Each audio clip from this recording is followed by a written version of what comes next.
Olá pessoal, tudo bem com vocês? Sejam bem-vindos ao primeiro dia da Corrida da Superação. Nós estaremos passando 7 dias maravilhosos com mensagens do Senhor e para hoje nós vamos fazer a preparação e o treino para a corrida. Nós vamos estar então vendo o que é que nós precisamos fazer para que a gente esteja bem preparado. E você pode estar me perguntando por que eu vou estar falando sobre superação. Por que será que eu escolhi esse tema? Na verdade, eu escolhi esse tema porque muitas pessoas estão precisando superar nesse tempo de pandemia, neste tempo difícil que nós estamos vivendo, e para isso nós precisamos verificar algumas coisas na nossa vida que precisam ser modificadas. E o que é superação? Superação, na verdade, é ultrapassar uma situação inevitável, uma situação difícil, desagradável, aspectos da nossa vida que a gente não consegue sair do lugar, que a gente fica travado e que precisa ser superado para que a gente possa prosseguir na nossa vida.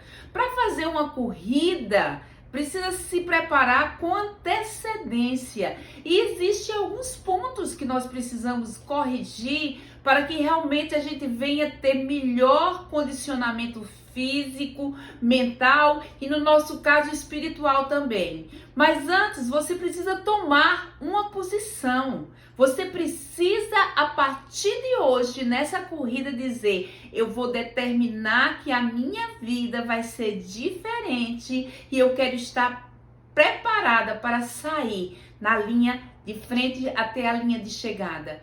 E a primeira coisa que nós precisamos fazer é que nós precisamos sair da nossa zona de conforto, destruir os nossos limites e superar as nossas barreiras, ampliando os nossos sonhos e tudo aquilo que nós precisamos para a nossa vida. Então nós precisamos fazer isso e planejar. Primeira coisa, planejando os nossos passos, realizando isso com disciplina. Eu preciso, então, o corredor, quando ele está se preparando, ele precisa levantar cedo, ele precisa ter disciplina, ele precisa ter, o seu cronograma para que ele possa ir superando com clareza os seus objetivos, as suas atividades, as suas potencialidades, e você vai precisar então mudar o rumo da sua vida. Eu gostaria de compartilhar um texto que é um texto muito interessante da palavra de Deus, que está em Mateus 8, o versículo 18, depois o versículo de 23 a 27. Aqui fala que Jesus, ele pôs à prova os seus discípulos ou aqueles que queriam segui-lo. Mas antes disso, ele disse que viu aquela multidão ao seu redor e ordenou que passassem para a outra margem. Primeira coisa que Deus nos fala nessa corrida é que nós temos que sair da nossa zona de desconforto e ir para uma outra margem. Você precisa mudar o rumo da sua vida. Você precisa fazer com que as coisas comecem a caminhar, muitas vezes deixando para trás pessoas, muitas vezes deixando para trás problemas, para que você na outra margem possa retomar e deixar tudo que impede de você começar uma corrida ou um treinamento com Jesus. E diz que então, quando eles entraram dentro do barco, os discípulos o seguiam. E eis que sobreveio no mar uma grande tempestade, de sorte que o barco era varrido pelas ondas, e, entretanto, Jesus dormia no meio daquela tempestade. Mas os discípulos vieram acordados clamando: Senhor, salva-nos, pereceremos. Perguntou-lhe então Jesus: por que sois tímidos, homens de pequena fé? E levantando-se, repreendeu ao vento e ao mar, e fez-se grande bonança. E maravilharam-se os homens, dizendo: quem é este que até o vento e o mar lhe obedecem? Nós precisamos então não duvidar. Diz que Jesus mandou eles irem para o outro lado, eles foram saindo da zona de conforto deles, mas no meio daquele caminho, um caminho que foi apontado por Jesus, hein?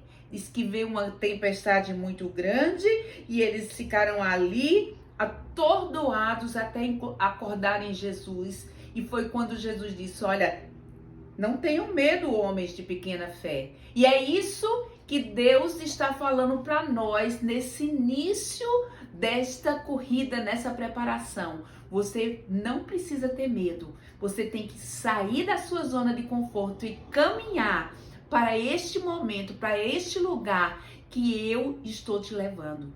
Mas nós não precisamos só sair do nosso lugar. Nós precisamos mudar uma série de fatores na nossa vida. O corredor, ele se preocupa muito com o alimento, como ele vai se alimentar, porque ele tem que ter uma dieta muito bem traçada pelo nutricionista. E sabe quem é o nosso nutricionista? É o Espírito Santo. E a sua dieta para que você saia bem nesta corrida está de palavra de Deus, oração e intimidade com o Pai no secreto. Jesus, quando foi enfrentar aquele início de ministério, diz que ele foi levado pelo diabo para ser tentado lá no deserto, mas diz que lá ele venceu com a palavra, ele venceu através da sua vida de intimidade, daquilo que ele sabia, do propósito que ele tinha vindo cumprir para com o seu Pai. E como é que nós vamos nos exercitar? Para nós nos exercitarmos numa academia, nós temos que fazer um exame médico. E quem é o nosso médico? Ele é o nosso Deus. E aquele médico, ele passa tempo que nós temos que treinar, ele diz algumas metas que nós vamos ter que superar para a gente estar bem forte, bem exercitado. E o nosso médico é Deus. Deus é o médico dos médicos e ele está nos preparando para esta corrida. E como eu vou equilibrar a minha mente? Que é a minha parte, que muitas vezes a gente subjuga dizendo assim, isso não é importante, mas é importante sim. Eu preciso ter a minha mente bem guardada. E esses corredores que superam muitas maratonas, eles vão para psicólogos. E esses psicólogos começam a mudar os pensamentos deles. E sabe quem é o nosso psicólogo por excelência? Jesus, na palavra do Senhor, diz que Jesus é o nosso conselheiro. Então nós temos um nutricionista, um médico e um psicólogo ao nosso lado. Deus, Jesus e o Espírito Santo. E com isso, nós começamos então esse treinamento, mas para isso, para que eu não me entregue às minhas limitações, eu preciso entender que existe dois tipos de mente. Existe a mente de abundância e a mente de escassez. A mente de abundância é abundância para viver uma vida de possibilidades. Mas o que é isso, Valéria? Gente, eu vou dar um exemplo. Quando a gente nasce como criança, a gente tem uma mente de abundância. Já notou que criança, se ela puder, ela diz, eu vou fazer isso, eu vou fazer aquilo. E sabe quem limita essa mente dela? Muitas vezes somos nós, quando nós começamos a dizer não, dizer que ela não vai poder fazer isso, ela não vai poder fazer aquilo. Mas a gente mesmo vai colocando esses limites. Abundância, ela não é riqueza. Ela não exclui pessoas, ela não é luxo, ela é realmente viver uma vida de possibilidades. E com certeza você tem possibilidade sim de começar essa corrida da superação, superando aquilo que você precisa superar. Mas existe a mente de escassez também. E essa mente de escassez, ela vem da infância, daquilo que nós não tínhamos muitas vezes na casa dos nossos pais. São aquelas limitações, muitas vezes a falta de coisas que acontecem, nós começamos a viver com pouco e nós vamos nos acostumando com todo pouco. Mas existem 3 atitudes que nos mantêm neste nível ou nesse ciclo de escassez. E eu gostaria que a gente entendesse bem isso, porque um comportamento desse vai chamando outro comportamento. Primeiro que nos limita é apego demais às coisas. Quando nós nos apegamos demais às coisas, nós achamos que nada tá bom na vida. Você acha que tudo está limitado. E aqui nós vemos, né, que esses homens estavam com a mente de escassez. Jesus já tinha dado a palavra, tinha dito para eles passarem para outra margem, sabia que ia estar com eles, mas de repente, o que é que eles começaram, né, a acordar Jesus e clamaram: salva-nos, Senhor. Eles estavam ali, né, não conseguiam ver aquele novo momento que se despontava na vida deles, mas já passou. E nós precisamos entender que nós temos que nos preparar para ter um novo momento de vida com abundância. Então, não precisamos ter apego demais às coisas. Não precisamos ali ficar como se aquilo ali, né, não me deixasse ver as coisas boas da vida. Um outro tema muito interessante que muitas vezes nos mantém no ciclo de escassez é a ingratidão.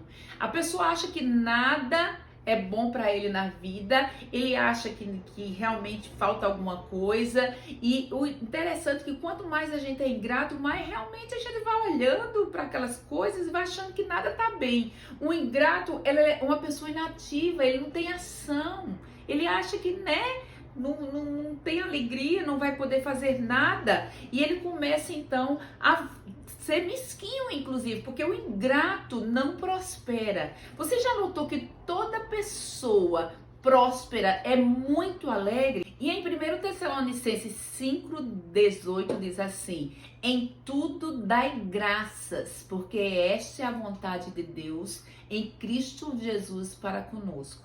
Então nós temos que dar graças em tudo. Será que é possível a gente dar graças em tudo? Sim, queridos, é possível a gente ser grata.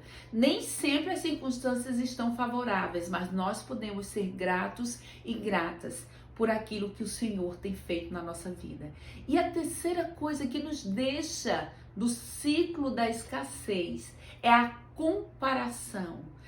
Muitas vezes nós não entendemos que cada um de nós temos uma história, cada um de nós somos únicos. E quando nós nos comparamos, nós estamos negando a potência que Deus criou dentro de nós para a gente ser o que a gente é, para a gente criar tudo aquilo que a gente quer, para a gente realmente se completar. O que o outro não tem, eu tenho. E assim nós vamos mostrando, muitas vezes, quando nós nos comparamos, que vai começar a ter muita falta na gente. Então a gente precisa entender que não precisa se autodepreciar de si mesmo, porque a tristeza de não olhar para o potencial que tem é muito difícil mesmo. Então os novos começos, os novos desafios, as novas maratonas, eles vêm disfarçados muitas vezes de muitas lutas, de muitas provas. Vamos ter que vencer muitas dificuldades, mas a gente vai superar e nós precisamos superar as nossas debilidades. Então nós vamos ter que, nesta semana, traçar alguns conselhos. Estabeleça um objetivo nessa semana e vença, supere este objetivo.